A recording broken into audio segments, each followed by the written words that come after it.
Welcome to the Dawg and Gus show. What's up, Dawg? What's up, Gus? How are you today? Good, you? Good. What do we got going on today? Oh, man. We got a treat for you folks out there. We got an amazing guest in today. His name's Jason.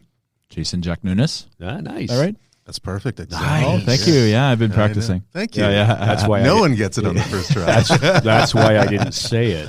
So just going in on this, Jason Jaknunas is a local producer who owns and operates Metropolitan Studios here in Ottawa. He is and has been a prominent figure in Canadian music scene for over 25 years. He is a 3-time Juno nominee and has also been nominated for a Grammy.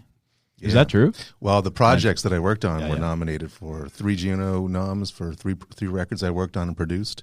And I was lucky to engineer a record that was nominated for a Grammy in 1999. And old blues legend Pinetop Perkins. And so happy to be involved in those records. No doubt. He was like 90 years old when he did that, or in his late 80s anyway. He was an old man, but sharp as a tack and funny. And I think, and as far as I recalled, he said that he wrote Shaving a Haircut. Really? Like, do. He said he wrote that, and I couldn't disagree with him. Yeah. I thought, he's probably correct. Yeah, no doubt. I mean, someone's got to write that. Yeah. That's true. Somebody did it. Yeah, So is music has been a part of your life since the beginning, right? So what was the role of music in your early years? I'll tell you straight up, it was a bit of an escape. I don't know why, but I just love music so much. And my mom was musical. My dad, not quite, but my mom certainly was. So music was always a big deal in our family.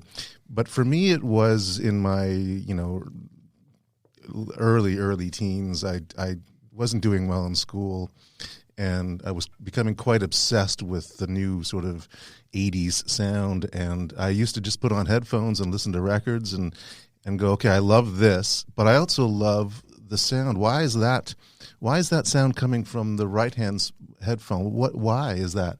And I became quite fascinated with the musicality of it, but also strangely the technology of it, and then trying to get the best sound quality out of my stupid stereo at the time, which is all teenagers have terrible stereos.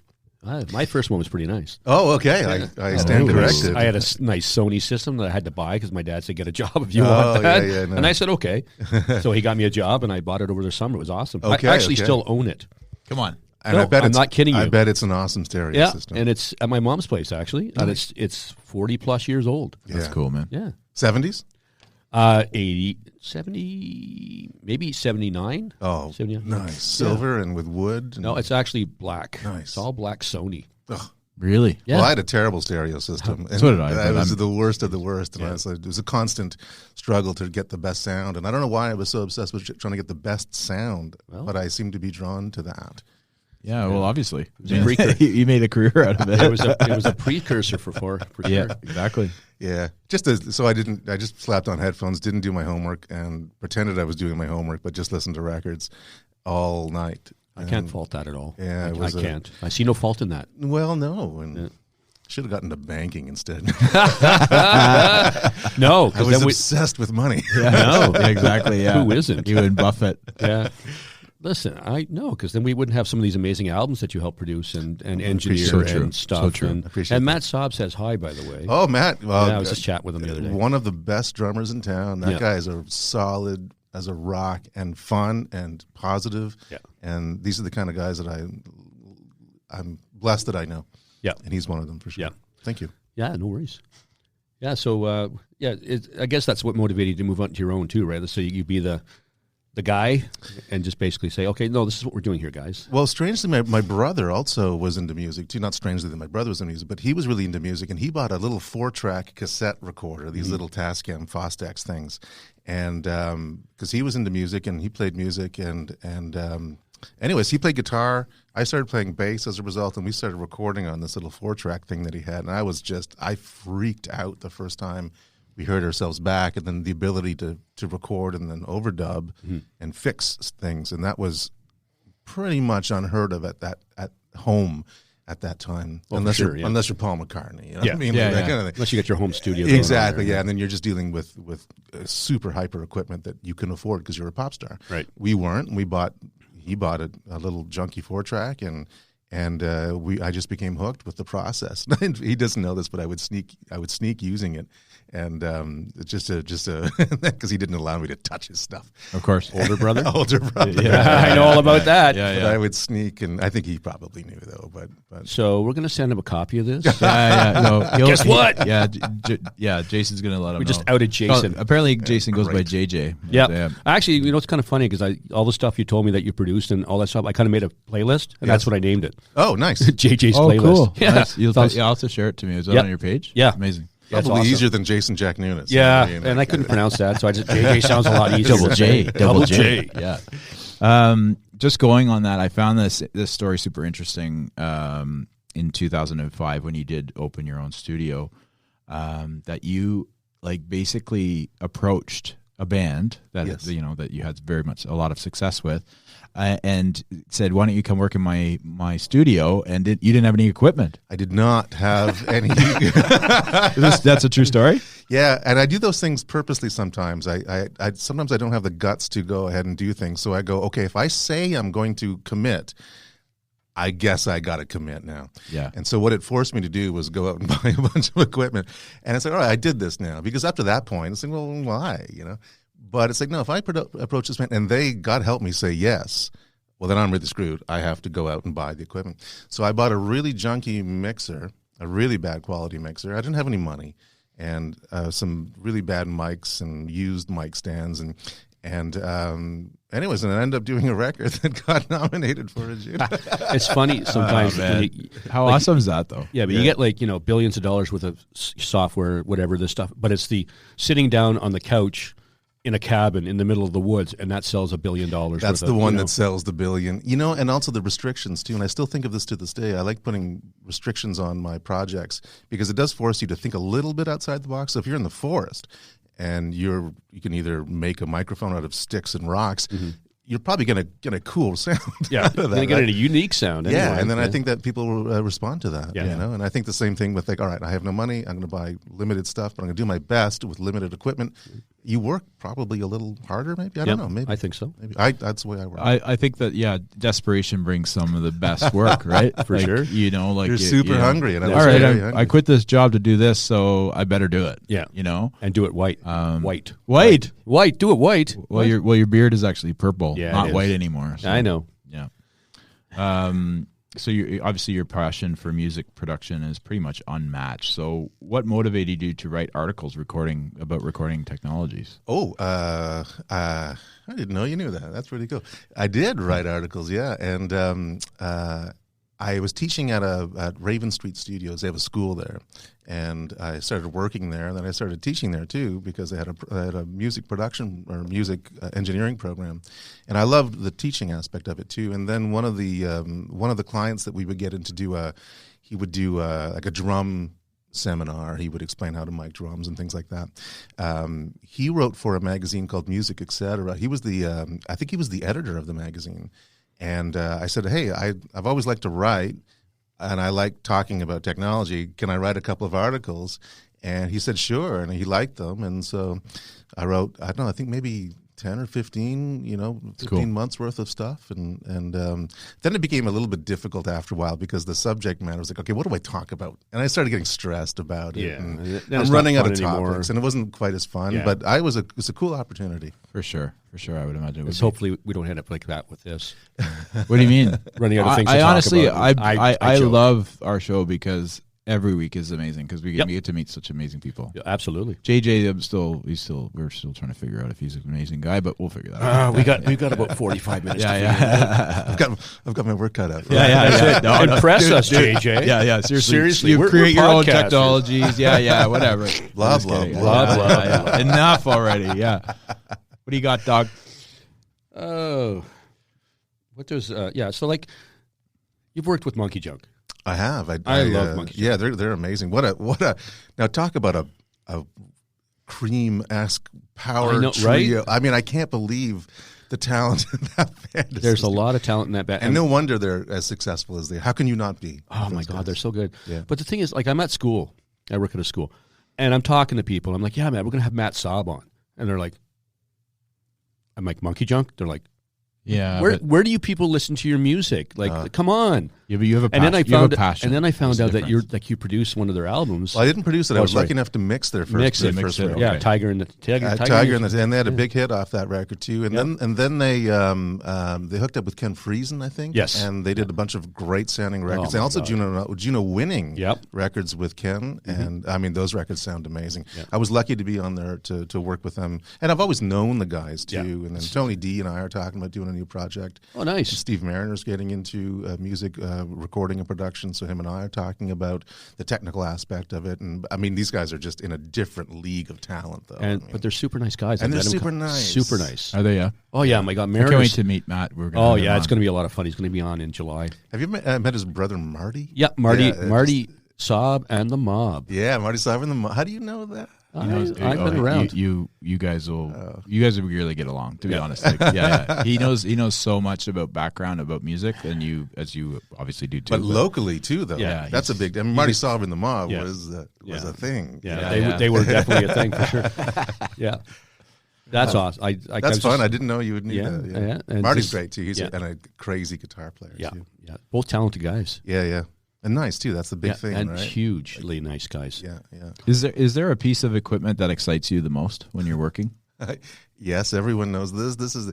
I get really excited over drum machines, and I have an obsession with old drum machines, and I don't know why. I think I'm a closet drummer, number one. I like drums. It's my favorite instrument to record, and when the groove is happening, I really like it, and I would love to one day learn, and I've tried with limited success. But drum machines are my favorite pieces of equipment. Now, they're not for recording audio, they're for writing and producing, but I don't know why. I have an obsession with Really, eh? It's a problem, yes. You and Dr. Dre. That's the thing. Yeah, maybe so. Yeah, without Dr. Dre's funds to get the really Yeah, esoteric he's got a few ones. clams, right? A couple clams in the bank. Oh yeah, for sure. So I think drum machines would be my favorite. And I love acoustic drums too, but there's something about The drum just machine. bugging out to a rhythm and programming yourself. That's just the best. Cool. Yeah. It's too early for the question. I know, but I like the way it's leaning. Yeah, I know. We Yeah. know where it's going. Yeah, It's okay. okay. Well- It's too early. Well, I'll ask it when I want to ask it. Well, if you're ready, then you No, ask I'm it. not ready. All right. Now I'm really nervous. Yeah. No, don't be nervous. It's a question we ask everybody. Yeah, it's just because It's we're kind of it's our thing. we're kind of keeping score. Because we're both from two different eras, right? So just to give you a little preamble, maybe. Oh, Yeah. okay, all right. Because he's younger. Okay. I'm older. I mean, it doesn't. You can't. No, tell. it's the appreciation of the of like the music. I go as far back as the 30s and 40s, but Oh, me too. And then the sound of those recordings Yeah. is super cool So too. awesome, There's something yeah. so magical about a recording that was done.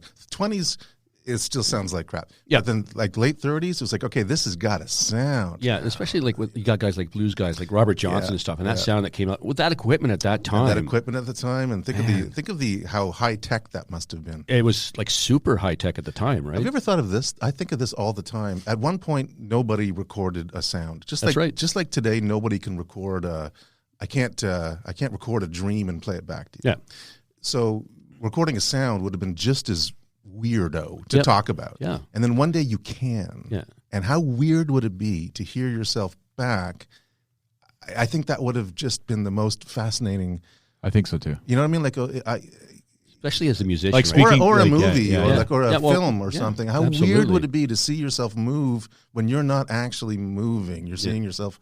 I think that would be very, very cool. And there's not much today that's as exciting as that kind of game. Well, maybe there is. Maybe but, technologically, yeah, there may not be. yeah, I guess Yeah. so. Yeah, but it doesn't seem to be these great big sort of like Yeah. now we can film or we can record you and we can play it back. What was that old thing they had back, like Smellorama? I can actually smell the sweat in the room. Gross. What is a smellorama? I don't know. I just It's made like, it up. like the old theaters had. Oh. Yeah. Smellorama, yeah. Well, what's charismatude? I mean, it's like stuff That's a we word- make up. That's buddy. a word I made up. Yeah. Yeah, that's a we word- made it. We made yeah, it. we made it I up. think you would have these little scratch cards, right? With Yeah. Smellorama. Like, Yeah. like scratch number 6 now when this particular thing comes Yes. up. Oh, it smells like onions. And now Great. it's onions because they're chopping Gross. onions.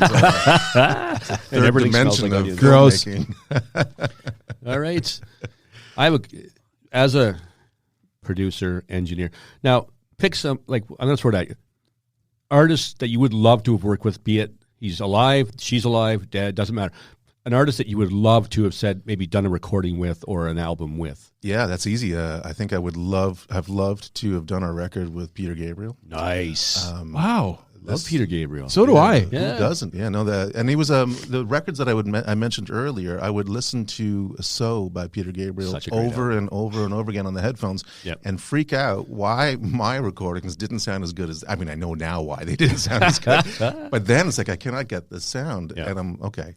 All right. Yeah, he was a little experimental too, right? Like Also, and top players and top musicians and top engineers and top equipment too. None of which I had. yeah. But I would like to do a record with him, and it'll never happen. I've been sort of toying with the idea of just showing up at Real World Studios There one you go. day and going like, "I'm here for the session." They're Yeah. going like, "Well, what?" And I'm like, "Well, didn't you get the?" And they'll be sort of polite, maybe, and accommodate me and throw me into some sort of session. Yeah. That's Or my grand toss you out of or your toss ass. me out of my ass like I'm a crazy fan. Yeah. So you- I think But I think you could talk to Peter enough that, hey, this guy seems to know what he's talking about. Well, would you be starstruck if you saw him? yeah. I don't think it's ever a good idea to meet your. He's your hero? Like your favorite? I wouldn't say he's my hero, my favorite, but I've always been inspired by his work ethic, his artistic ethic, and the quality. He doesn't put out anything and he does a record every 10 years, but it's going to be flawless in its execution. Yeah. And I appreciate people who do that. He'll do nothing that seems for money or for, Yeah, of he'll course. just do it for art. Which is always the best work. Yeah. Yeah, no, absolutely. and you can tell. I think between him and between him and Phil Collins, Phil had these hits and could write a pop song in 5 seconds, Yeah, and I think yeah. Gabriel would struggle Yeah. to write stuff like that. And Phil had all the money, and then I think Phil became quite jealous of Peter's work and artistic ethic. Yeah. So it's a I don't double-edged think- sword there. Yeah, I don't think he could match. And that's probably the think reason. so. One of the reasons why they weren't in the same band for very long. Exactly. Because Peter Gabriel's going this way, and What's your favorite song, Dog? of Peter Gabriel. Peter Gabriel Or Genesis. I like Games Without Frontiers. Yeah, that And era. Biko. Those are great tunes. See, I like In Your Eyes. I don't know. It's such a great song. Yeah. Yeah. But those, I'm kind of more like that. Those two songs, and Gabriel, I'm not really. Or sorry, Phil Collins, I like them, but I'm not really a crazy. I appreciate the songwriting Yeah, and the absolutely. pop craft is out of this world. And that guy he ruled the world for about 10 He years. did. He did for sure. And but as far as stuff that I listen to still to this day, I couldn't say it's Phil Collins stuff. I never really did. No. But Gabriel stuff, and you mentioned In Your Eyes, and such a beautiful song, and it just the lyrics and the emotion. How do you do that well? It's Yeah, it's it's true. inspiring. Yeah. That's It's cool. Inspiring. Did he do his own mixing and producing? Is that No, he's got famous mix engineers. Well, famous amongst the. But if you're on a Gabriel record, you're going to be one of the top guys. He's not going to bring any slouches. He's not going to bring his slouches, and also I think there's a system there where they have young engineers working there as well. But no, these are top, like David Bottrill and Richard Chappell, these guys. And, Oh, okay. yeah, the top. I think David Bottrill did Tool records too, which Tool. also It's amazing kind of- sounding. Yeah, I mean, can you imagine doing a Tool record and the next day you're doing a Gabriel record? Tool and then Yeah, I love yeah. Tool actually. Yeah, So- I would love that because it's like so like Yeah, it's- different. It's just like, okay, now I'm ready for this. Yeah. Bang my head against the wall. Tool, we're ready. Let's go. But also audio files. Might keep too. your day Yeah. fresh. Might keep Oh your, yeah, that Oh, they keep you on your toes. yeah. What do you got today? Tool at 2:00, and then Peter Gabriel's coming in around 8:00. Yeah, and then we got Nana Muscuri in between. Yeah, just yeah, just yeah, to throw you right off. Yeah, guy needs a coffee right around that. Oh man. No, that's a collab, huh? Nana Muscuri and Yeah. Tool. I think that's Hey, bound to I think happen. Fucking that's going right. to happen now. It's got to. Yeah, let's get Let's Tool. call it out there, Nana. If you're listening, Yeah, Nana Tool and Nana Muscuri. and we'll pick the song He's for sick. it. You'll be singing In Your Eyes. Amazing. She would kill it. Yeah, she would Oh, certainly- absolutely. she would Yeah. Kill it. Yeah. That's funny. So, like a day to day with a musical group, or is it different with every band? Obviously, I mean, Sure is. Yeah, I would imagine it Yeah, would be, every but- day. That's why I love it too. For what you're mentioning, it is kind of like Tool and then Gabriel. Every day is a little bit different, and it keeps you sharp. And then the project, you have to put on I'm doing this record here, we're doing 12 songs, I got to put on that hat. But tomorrow, another band's coming in to do their 12 songs on a different record, and that's a completely different hat that you have to put on. And keeping track of all this keeps you sharp, I think. Yep. And managing people's time and their money and their project, and making sure it's fun and artistic and different sounding. It's the most exciting thing. So it's now, like writing a song every day. Yeah, that's cool. Now, if you like when you get a band come in and you don't like the direction they're going in, do you have a say in this, or do you just kind of go? Well, the bands that I work with, I've chosen to work with. Yeah. So it's not like a band will just go, let's go to JJ's place, and I'm just sitting there pressing buttons, which is not really that much fun. It's the producing part that's the fun part.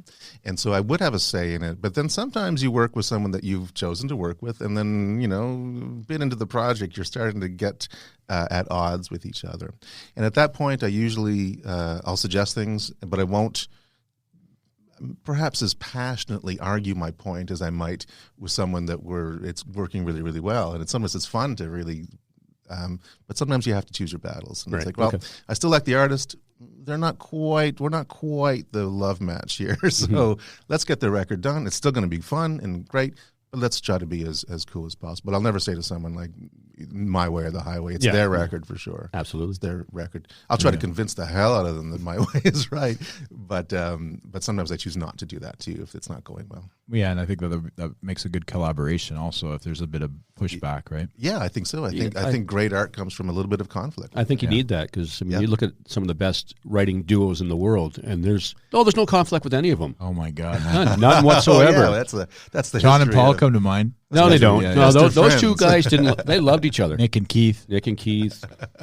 Yeah, you know what I mean? And then Mick Yeah. does a solo record. It's just not quite the same, Yeah, right? yeah. Without Keith. Oh, I know. Or Paul McCartney, as good as he is, he needs that John Lennon. You need that yin and yang thing. Yeah. Yeah. You need someone to say no, Yeah. or someone to give you that face Yeah. that you know means no. Yeah. And that's so important. A lot of people go, I'll do it myself. It's way more comfortable. It's like, going to be comfortable. It's not going to be as good. No, you don't need comfortable. You need to get outside your box. You right, need to Jay? be outside your box, and it's got to be weird. Yes, I listened to you. Shut up. Thank you. Yeah. Little internal thing we got. Yeah. Oh, yeah? Well, dog struggles sometimes just like believing in the process that I'm trying to show him, We'll have that conversation later. Yeah. TikTok. We have a really great guest, by the way. So Thank you. He's Yeah, awesome, yeah. and we're gonna have him back tomorrow. Oh, nice. Oh, you didn't know? Part two. Double J's back. Double J's back. Today's Nice. the first J, and then tomorrow. Right. And now a word from our sponsor. We are currently recording Dawg and Gus in the podcast booth at Staples Studio, Ottawa, on 403 Bank Street, where they have everything to help your business work, learn, and grow. They are currently offering a clean and safe place to work with desks, offices, and drop-in memberships. More than a co-working space, Studio is a community to help you work, learn, and grow. For more information on pricing, please visit studio.stables.ca or contact the community manager at studio.ottawa@staples.ca. And now back to the show. Dinner. James likes to ask this one, but I'll ask this one. Okay. What's your most useless talent? Oh, nice. Anything. It doesn't matter. It doesn't have to be musically inclined. It's just what's a talent you have that's just useless. Oh man, there's probably so many. They're so normal to me that I can't pick one out. My most useless talent. Throw one out there. Oh man.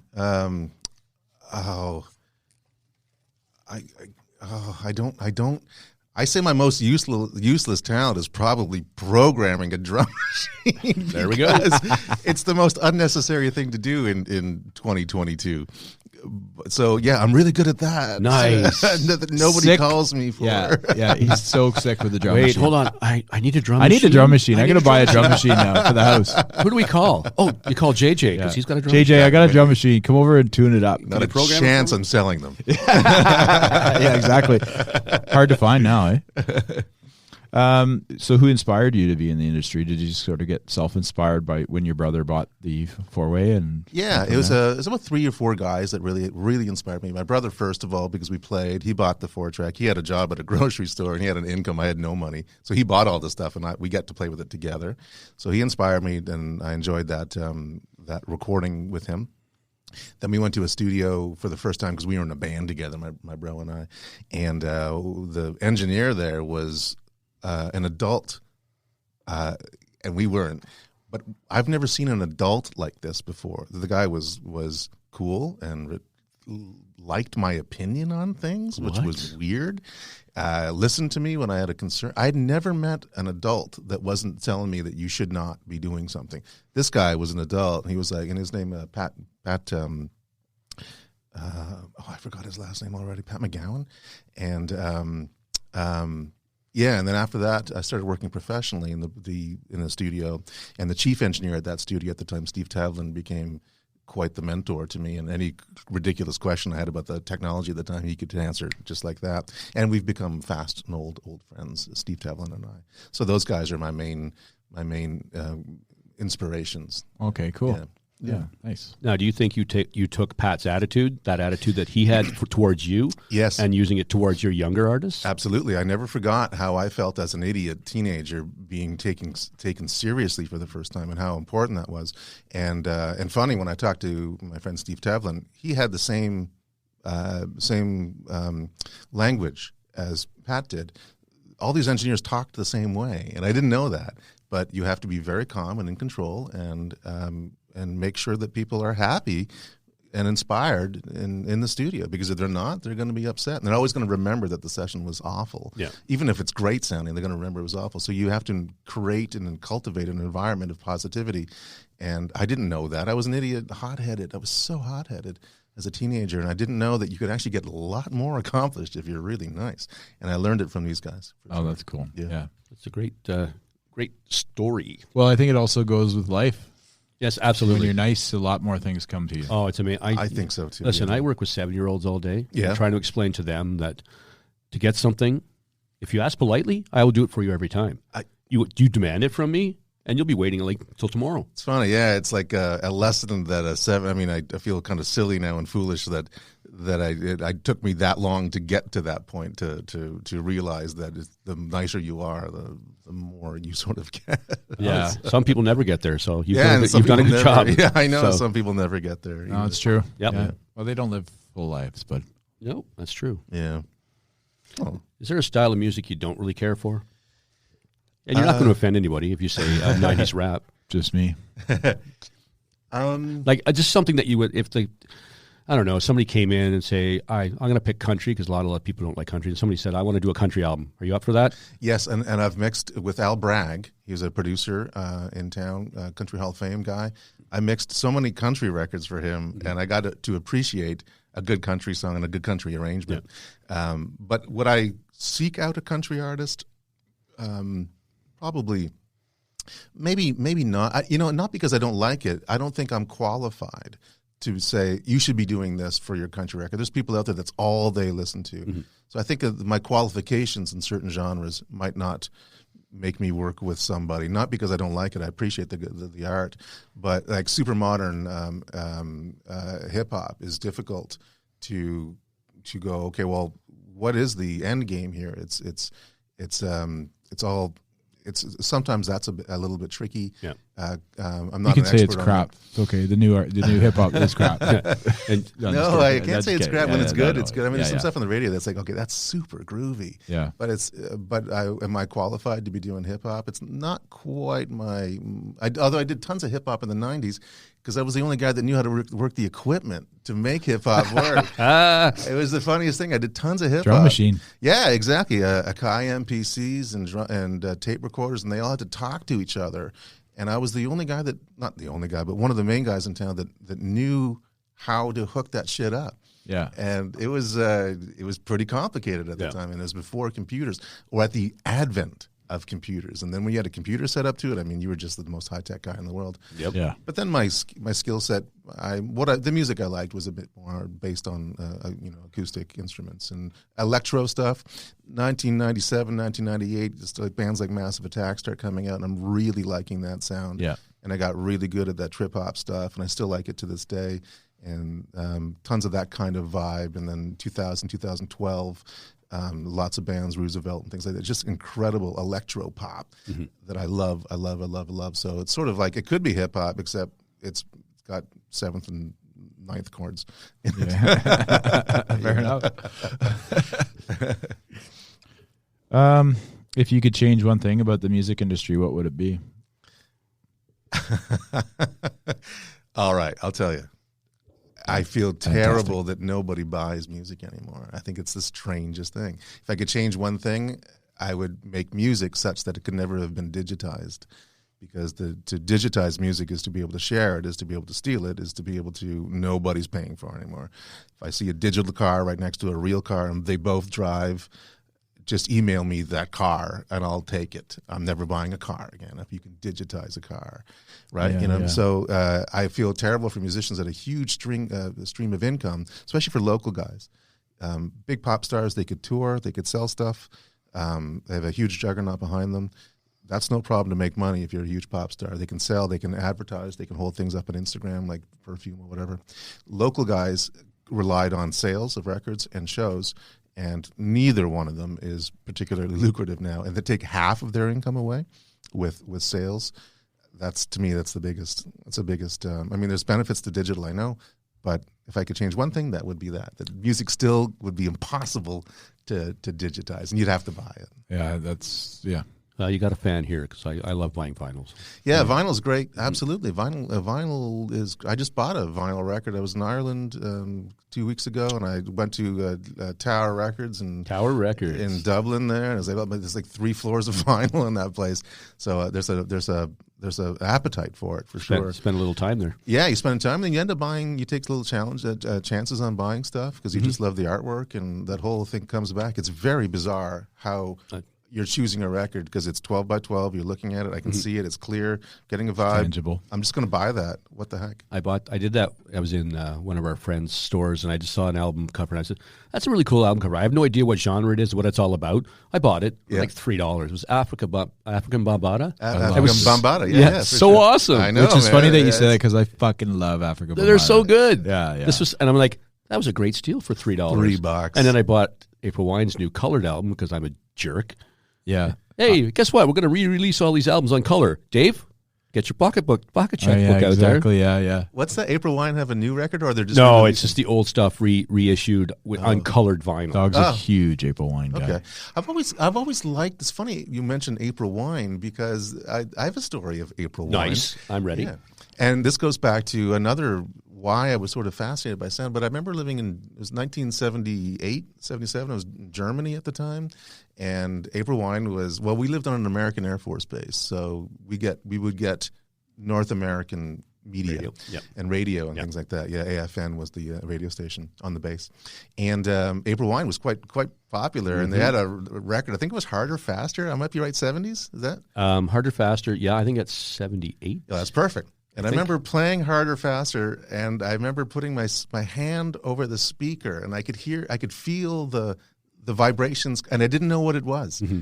I'm thinking, this is fascinating because I'm feeling the sound now, and I didn't know that it was pushing air molecules, but it was an April Wine record that I was playing, and I loved their sound. And I've always been curious as to who did those records because they sound amazing. Yeah, they did a bunch of. I'm not sure who the producers were. Yeah, I should look. I should know that. I think like Lily White comes to mind. I don't know why that name comes into my head. Well, Lily White did some Gabriel stuff, and U2. I think he might have done an April Wine album. Well, that would make sense because they're good sounding albums. Yeah, and they did a bunch of it over in Quebec. There's a studio over in Quebec. Le Studio. Yeah, that's right. And I have a little story. Or Warren Heights. Warren Heights. But my dad, like I said, I had my own stereo in my room, and I loved, since I was 12, I've loved April Wine. And I'm playing Nature the Beast. And the album cover's got if you know the album cover, he's got the head of a lion, and it's the guard, the rest of the guy's a human. And my dad walks in, and I'm playing it quite loud. And he's like, what are you doing? I said, I'm listening, Dad. And he goes, do they wear this on stage? And I'm like, no, Dad. And I turn the record over, and it's a picture of the band, right? He's like, oh. And as he's walking out the door, turn that crap down. But listen, if that had been Johnny Cash I was blasting, he would have sat down on the bed beside me. It would have been no problem. Yeah, your dad was very much the country guy. Yeah. Waylon Jennings. Merle, all those guys. It's funny how you can be one could be a fan of a genre, but completely dismiss another genre. Yeah. Like, do you not understand that you like Johnny Cash, so then maybe my kid loves April Wine just as much as I like, so I'm going to cut him some slack. Because someone could make fun. Nope. Yeah. Not my dad. No, that leap doesn't seem to be he knew. Parents. Yeah, my mom is a very big music person. Also, she's awesome. Yeah, and she loves like Elvis Presley, and I remember listening to CCR and Fleetwood Mac Rumors would play on Sundays, and on a CD player. But I would be playing, probably like Tupac Shakur or like Dr. Dre, or then I'd probably be playing like Pearl Jam and stuff, and they'd come down and she'd actually listen to it with me because she was open-minded. That's so cool. She probably didn't like it, but she recognized that you do, and you're not an idiot, so there must be something behind this. That's still up for debate, though. And, yeah, me too. And Mom, you're kind of like the catalyst for me listening to music to begin with. So she really was. I mean, she's such a lover of music. She loves I like classical music because of her, and there's many things that I take from my mom. Like I hated the Rumors album because I heard it every fucking day, and then now it's one of my favorites. Oh, that's a beautiful record. Yeah, sonically stunning, and musically, of course, right? But sonically, that is the 70s sound, right? In a nutshell, is Rumors. Yeah. Amazing sound. They sold a few albums. They did okay with that. They did a couple or a few. They're all right. But talk about a band that hated each other. Oh my God! Yeah, the drama in that band. Let's marry each other and divorce each other. But even that album is because Lindsey Buckingham and Stevie Nicks had broken up, and there was conflict. and that album came from that. That's exactly it, you guys. That's right. Yeah, that's right. It's funny how melancholy does that. Yeah, it's so funny, huh? Now, that's a question I just came into my head was so how do you, when you listen to something, are you listening for the technology part, like the tech, oh my God, this is recorded, this is the best recording I've ever heard, or are you listening to the artist, are you listening to the vocals? What pulls you in first? Well, I'll tell you, the groove always pulls me in first. If the song's got a groove, be it Fleetwood Mac, which is a really groovy record. I mean, the pocket those guys are in. Or we're going to go all the way up to, brand new stuff by a band called Parcels that I'm obsessed with, and the groove, amazing. Also very influenced by Eagles meets Fleetwood Mac, but funk. You guys would love it. I'm going to have to look that up. And very very analog Parcels. sounding too. And they're inspired. I mean, they wear the beige turtlenecks and tweed suits. I mean, they love this look. But the groove is first because the groove isn't happening. The whole track is not happening. Secondly, the performances. Am I feeling something with these performances? And strangely, sonically is third because you can have a terrible sounding record, but it's still a great album. Like any Rolling Stones records are just kind of harsh, but who cares? Because there's groove and there's feeling that's bar none. And then you can't have a sonically perfect record that has no groove, and it will be good. It won't be good, period. So sonics are always, they're super important to me, and I love great sonics.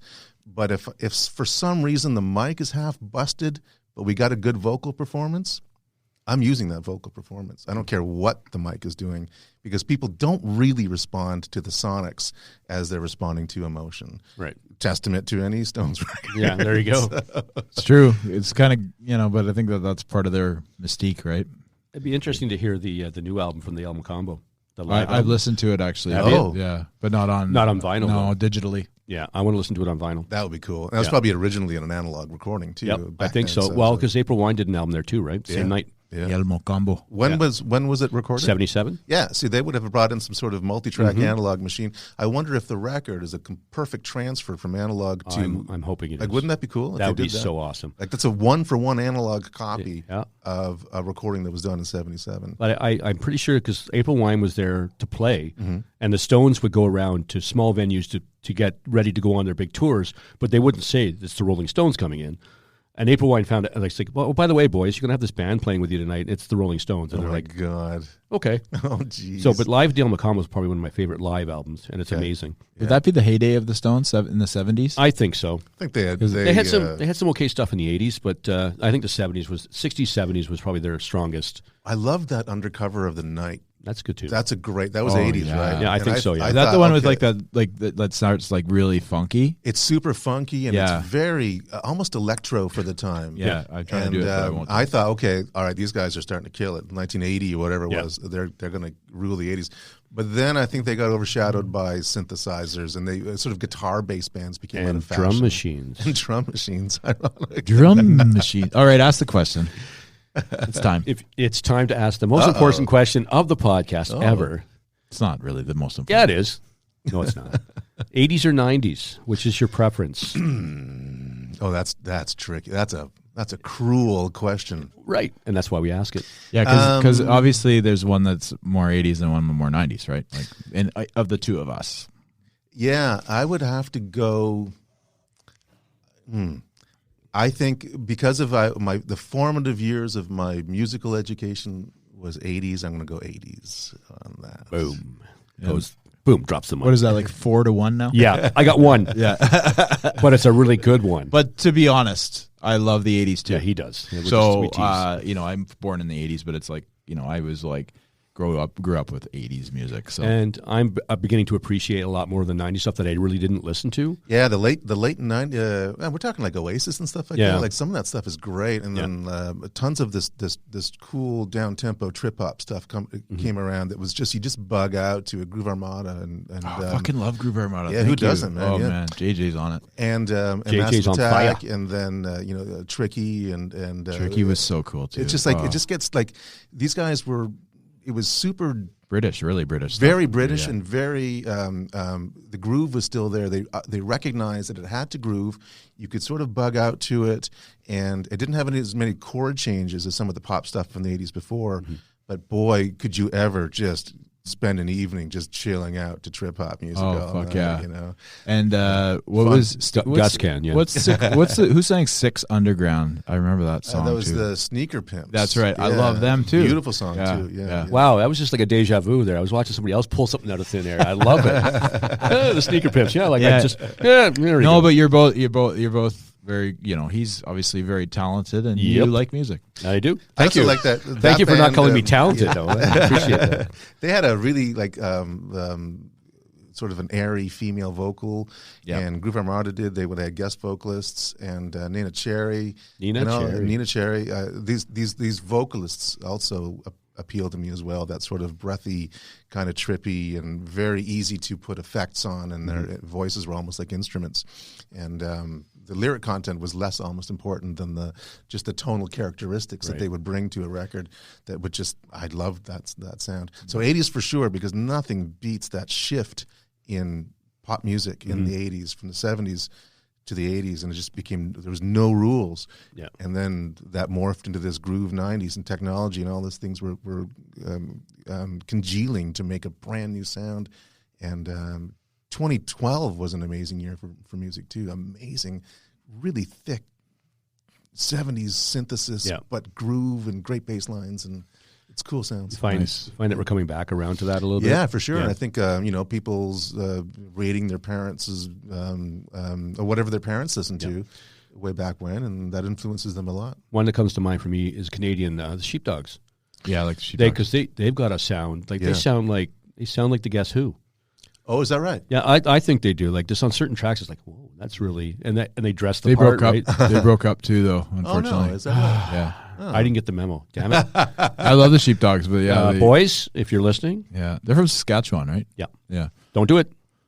Well, they already did, like a long time ago. Really? Well, you know what? Together, I hold out because the Mavericks did the same thing, and they're back together, and they're coming to Ottawa, and I'm going to see them. Yeah. Nice. Well, that spins to me to a question that'd be interesting to ask JJ here is, so obviously, like I in a former podcast that I listened to, but you talked about how, there's 4 artists in a band, and then the band breaks up. Then that's 4 new clients. Am I right? It is essentially. I mean, I think hopefully you don't break up, but hopefully you don't break up. In that podcast, I think one of the hosts asked me, "How do you get a client base?" And I said, "Well, you meet one band, and that band inevitably will break up. Yeah. But the band worked with you, 4 members in the band. Let's say they all worked with you. They all loved working with you. Of course, they're all players. They're all going to start their own bands. So that's like 4 more bands with 4 more people in them. Of course, they're all going to break up, and it just sort of, exponentially grows like that. And that's a lot of my clientele work like that. People stop being in bands, but they don't forget that they recorded with you. They got a new project. They enjoyed that process. They bring their friends with them, and then you record that band again.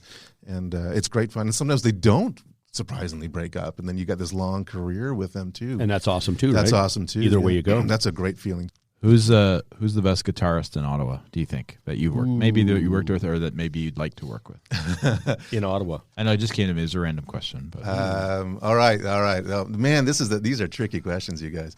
Best guitarist in Ottawa is unquestionably, I think, my bro. He is fantastic. Really? Yeah, he is. And All right, give him a call. He's on the show next. yeah, we'll doesn't get him do on. any sessions, but he is so easy to produce. And the reason why I say that is because I get him on some of my records too, if I need something guitar-wise. And the communication between us, it doesn't involve words. It involves mostly just a look, and he'll know, oh, that's that sound, or I give him a wink, and he goes, oh, I get it. And so the poor client is going, they're not even talking to each other, and there's a telepathic communication between these two guys. That's cool. But he's great. Tony D, of course. Tony D. How do you say the best guitarist in town without saying Tony D? Yeah. And but You can't. you can't. It's difficult. So I'll say two guys. How about those? Is that fair? That's fair. But Yeah. you can't, because you work with Monkey Junk. You're not allowed to say that Tony's not a good guitar player.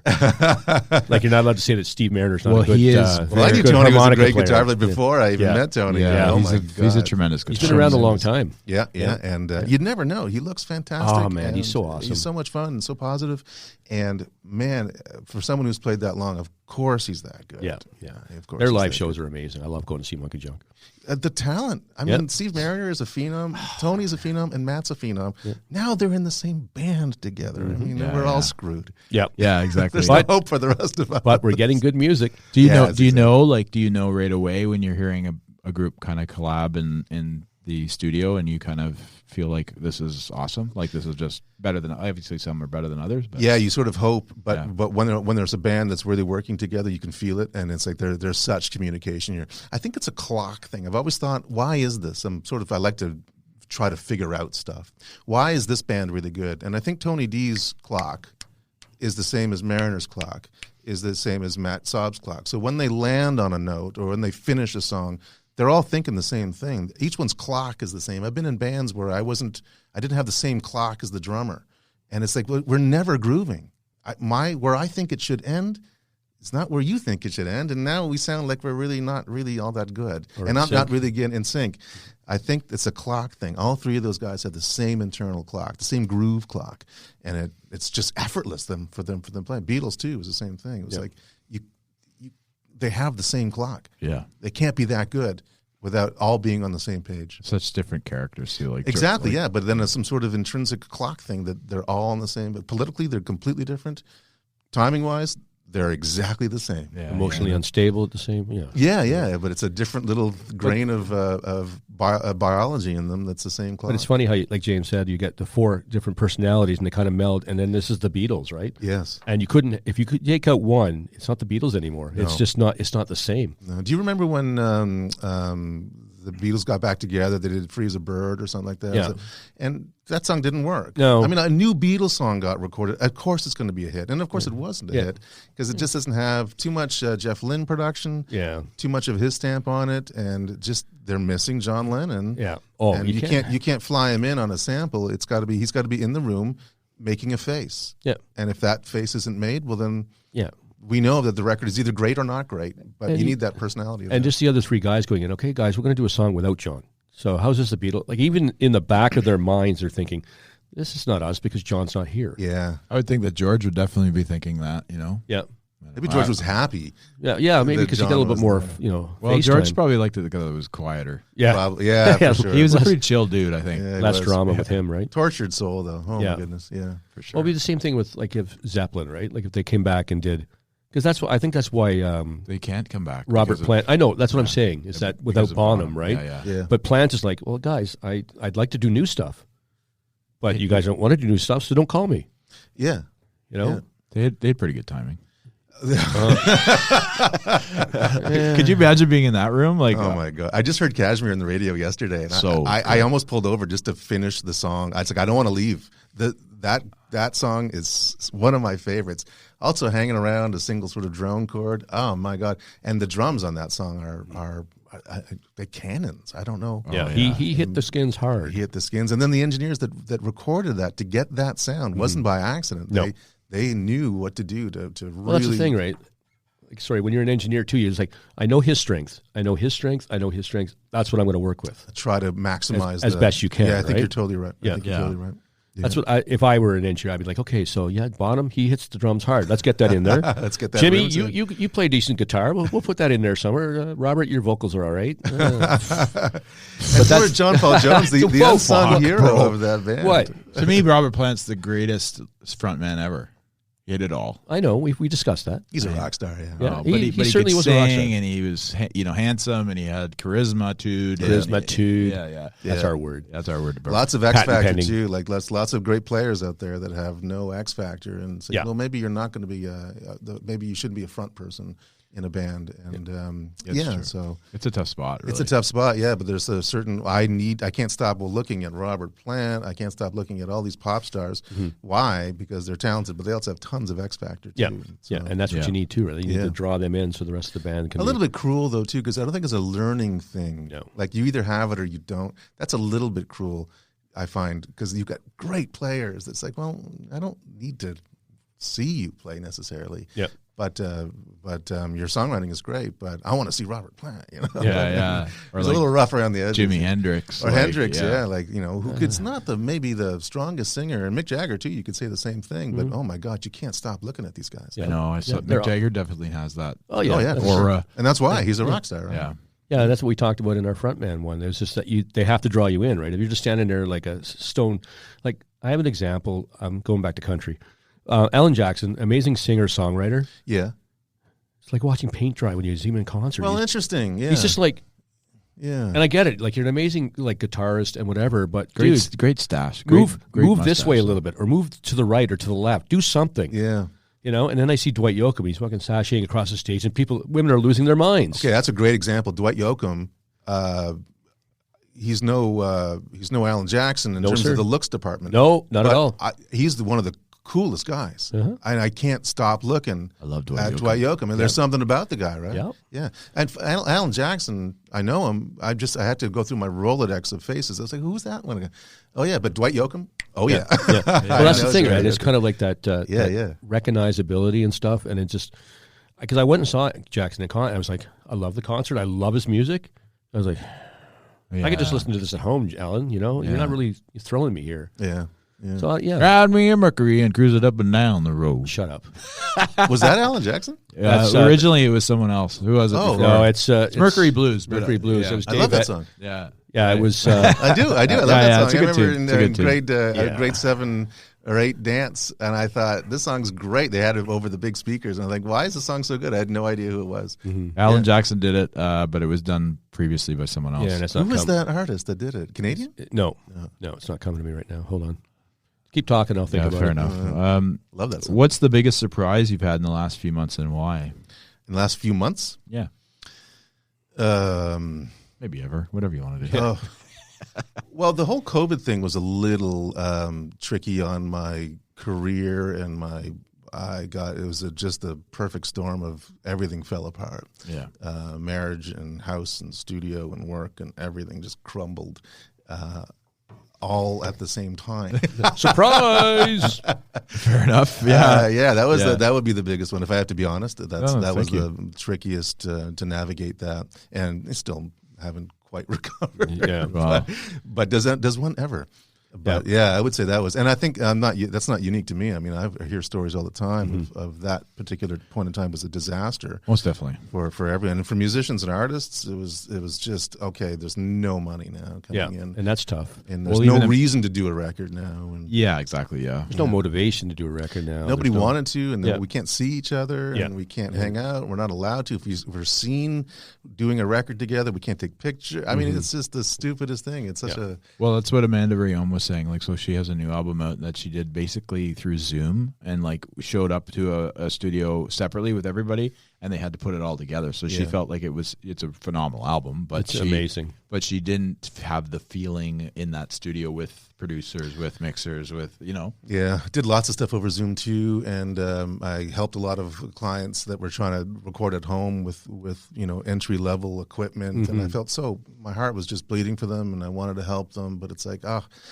everyone was just So you could do remote stuff over Zoom, but you need to be in the same room with people, and there needs to be a visual communication that's beyond just words. Feel it, and but there also needs to be a look, and silence. I mean, Zoom, you need to talk all the time. Yeah, you fill space. Yeah, But in a real studio, there's lots of silence where you're contemplating takes and you're contemplating performances when you're not talking to each other, and that would be difficult over Zoom, I think, to maintain that silence that's necessary to contemplate when you're looking face. I don't know. It was tricky. The Zoom thing was. I mean, I'm glad that people could still communicate, but it wasn't very inspiring for art. no doubt. Yeah. Well, back to the question. It was David Lindley David Lindley was okay. that did Mercury Blues. That was a perfect, great. I don't know why I like that song. I just love it though because it's got a real. I like it too. Push forward. Yeah, groove to it's a driving kind of tune. Yeah, it's a great driving song too. I was hoping that James wasn't going to break into Chattahoochee because I hate that song. I do too, actually. Too many weddings. I worked playing at a that stupid restaurant. Song. The Lone Star. Yeah. I worked there for years and years and years. Oh, my and God. my GM at the time, who will probably hear this, but it doesn't matter, would put that song first thing every morning. Didn't matter how hungover you were. It didn't matter. It was like, okay, do we have to hear fucking Chattahoochee to start the day? And Wow, he's like, that's a litigious. I mean, you could take that to So court. many. I and, think like, there's the some mental- cruelty that yeah. inflicted upon the emperor. But that, you're like, oh, Chattahoochee's on. We're open, I guess. Yeah. You know, Yeah. Which Lone Star? Which location? baseline. A baseline. Okay. Yeah, the original one when it was a very cool place to Yeah, work. yeah. Yep. There was Yep. only one in town. Yeah. Yeah, I Back loved then. it. A great time in my life. And it was honestly. famous too. It was famous for a great. With Val Belcher and stuff. Yeah, when Val opened it, and then they made it into like the busiest restaurant in North America per seat. Is that right? Yeah, Oh man. I know a lot about that. You I do. took the tests and all that. I was there for like 12 years. Do you remember IP Looney's Yep, before? I it do. was, That's right. Yeah, the yeah. Lone Star and Yeah. That was my hangout. Wasn't that the place where they'd cut your Yes, tie? that was IP. Yeah. That was Oh, IP Looney's. Okay, cool. It was The IP first Looney's, restaurant and then I it went was to. Denim and Diamonds, then it was Zuma's, and then Lone Star came in. Denim Trust- and Diamonds. Yeah, I was there. Wow, man. Chattahoochee definitely played there. Oh, yeah, for sure. A few times. Yeah. The bands would play it. The Canadian DJ would play it. Tuxedo. There was only one DJ who wouldn't play it. This Oh, guy. cool. Me. Good for you. Good for you. I refuse. You want to listen to it? Go out in your pickup truck and listen to it. Yeah, exactly. Go Get back. have a smoke. Oh, sorry. outside. Wait, you can smoke in here back then. Yeah, back then you could, yeah. Denim and Diamonds. Jason, if you had like an unlimited budget, how would you spend it and why? You could have unlimited drum machines. Yeah. Oh, yeah. As Okay, many- cool. as many cool. drum machines as you wanted.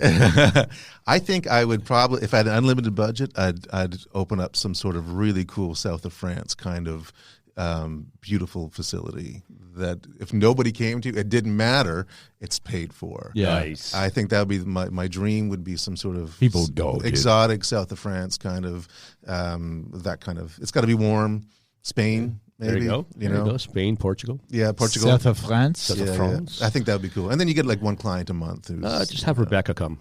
yeah, sure. And she's more than welcome to pop on over and do her records. That'd be great. And she fun- would love that too. She's fun to work with her. She's the best to work with. Yeah, Yeah. she's great fun. And talk about a talent. I mean, not only we can will. she can sing like nobody, but she's also got a gift of melody that, again, not everyone has. You can sing, but maybe you can't write. She can write and come up with melodies that are such earworms. It's incredible. Her gift of melody is great, and then she can also sing all this stuff too. Yeah, I've been listening to Solstice a lot. I love yeah, it. it's I'm glad you like that. Thank I you. love that so much. It's so good. Oh, that's very sweet of you because we worked really hard on. Oh, that. it's just like you said. I'm just like, I love this voice, yeah. and it's like every genre I listen to. That's the voice. And like, oh my god, that's awesome. Yeah. It was a fun record. It was great fun from top to bottom. And the players on that were also top of the line. And Jeff Asselin on drums. And oh my God, the players were So our Canadian version of Toto, like Steve Lukather and pretty much Ottawa's boys. version of Toto. I There would you just go. say Ottawa's Canada's. I mean, these are top Nice. session guys. And they all happen to live here. And we're just spoiled rotten here. It's funny you say that because Dawg and I have been talking, and it's like we didn't realize the talent in Ottawa. Yeah. like you And know just- what I mean. just Like, here. yeah, Just here, yeah. It's in unbelievable. the meeting the people, that's incredible. Yeah. That's right. And the different cliques too. You'll notice that I have a clique of musicians that I work with. Ken Friesen does, and Dave Draves, and also crazy, awesome, successful engineer in town. He's got a clique of players, and there's crossover for sure too. But there's these cliques too in town that are fun as well. That we all have our staples of players that we like to work with, and crossovers too happen all the time. But it's fun to see these these cliques in town too, Yeah. and it's positive cliques, not high school cliques. Yeah. No, Jason, you can't have my guitar player. But I My need drum him. machine is my drum machine. But I need him. No, you cannot have him. Yeah, He's, exactly. he's in my clique. Exactly. You He's gotta What's, rent him. you got Nice. anything? What's next for you? Got something coming up? Yeah, Tony D and I are talking about doing a record together, and yeah. so that's happening. And what else is on the pike right now? Just finished an album from one of the ex Soul Jazz, not ex Soul Jazz, but one of the primary songwriter of Soul Jazz Orchestra, Pierre Chrétien. He does this band called Symphonic, and very like imagine French spy music. That was in that stuff that you sent me. Yeah, that's right. And I love- that's awesome, too. Yeah, that's a crazy song. He just Yeah. did another record, and working with a guy named Phil Motion a lot, and he's the drummer from Soul Jazz. And he's in a band called Disto with another member of the baritone Ray Murray, and it's just all constant sort of stream of bands coming in. Just did a record with Aziza Eckert. I think she goes by Blue Roy. And we did one song together that turned out fantastic. And Cool. Underground talent that no one knows yet, Yeah. but I think people will. So That's awesome, man. Yeah. I mean, No more sleep for me. yeah, you'll never sleep, bro. You're gonna be listening to music forever. well, it's tricky, and especially the quality of local stuff. It's so awesome. It's so Yeah. awesome. Yeah, it's world class. Yeah. I have to say before we go, Tony, you're allowed to work with Jason, but you're not allowed to leave Monkey Junk. I have spoken. Well, They that's- got No, stay I'm forever. sorry. They got a thing together. man. Yeah, and it's not going to ever happen to break up ever. Yeah. So They need to stay together. Yes, I want to see what happens when a band stays together from Ottawa for 40 years. I want to really see what happens. Yeah, that'd like be the electric, cool. just like Les Emerson and the boys. yeah, yeah. Yeah. Signs. Signs. Yeah. That's right. Yeah. That's right. 5-man electrical band. Yes, Yeah. exactly. That's it. So go ahead and follow us on Facebook, follow us on Reddit, Instagram, TikTok, all the good stuff. And Just don't follow comment us. and ask us some questions, and we can get them to JJ, and maybe he can answer them separately. Yeah, I'd love to. Anytime. Jason, so amazing for you to be here. Thank Thanks, you so guys. much. I love that you're doing this. I love that there's a podcast that seems to be Ottawa music focused and Ontario music focused. I think it's just fantastic, and I'm happy to be part of it, and I'm happy to be a new sort of guest to this setup.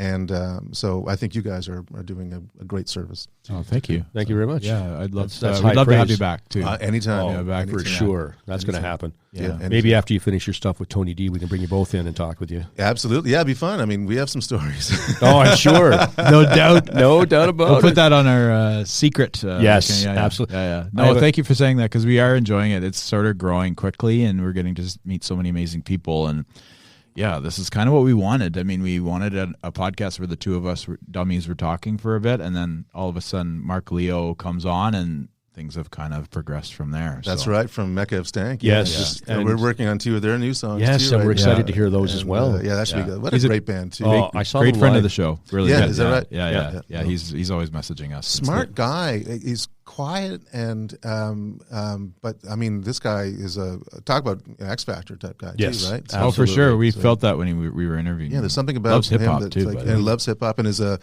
quite the historian of hip hop. So Well, it's fun because I went to see them, and they just the way they incorporate the different genres into one song. It was like, I'm right. I'm like, oh my god, you just did that. yeah, And I'm sitting there, I'm getting excited, and people around me are like, why aren't you excited about this? Yeah, exactly. Anyway, they yeah. were awesome live. Great bunch of guys. talk about talent too. Oh, my God. the rhythm section and actually I shouldn't say the Super rhythm. talented. The whole Oh, band all of them. are just stupidly talented. Well, even Mark was saying he's the least talented of the group, and I'm like, "You're pretty good, man." Like, Yeah. you know, Yeah. But then you got Jansen Richard Yep. and Trevor Rubin on guitar and Omar they're- Wine. These guys are just incredible. I know, players. and such nice It's cool that guys they're from too. Ottawa too, man. And they're so nice.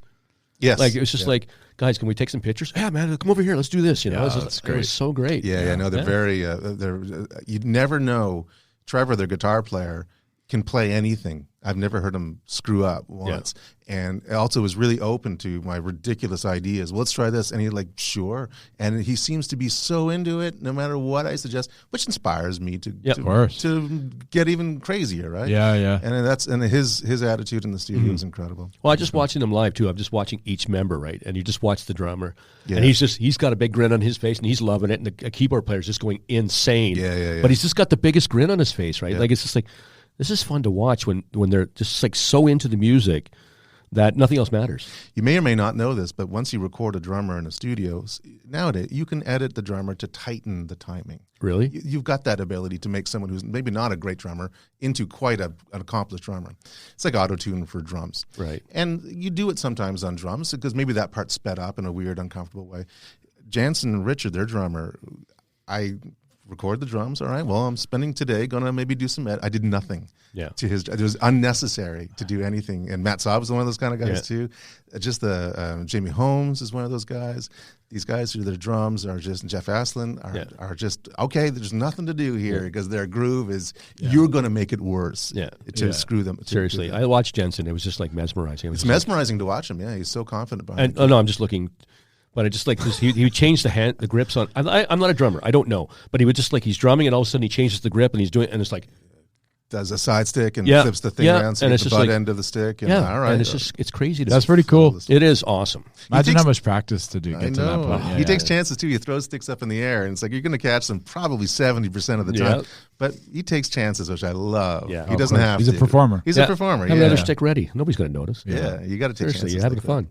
Thanks again, JJ. Hey, thanks you guys. Thank you so much. This was awesome. Love this setup. We could actually probably have spoken for 2 hours. We could go on and on and on. We'll save it for the next one. Yes, sir. Absolutely. Thanks, guys.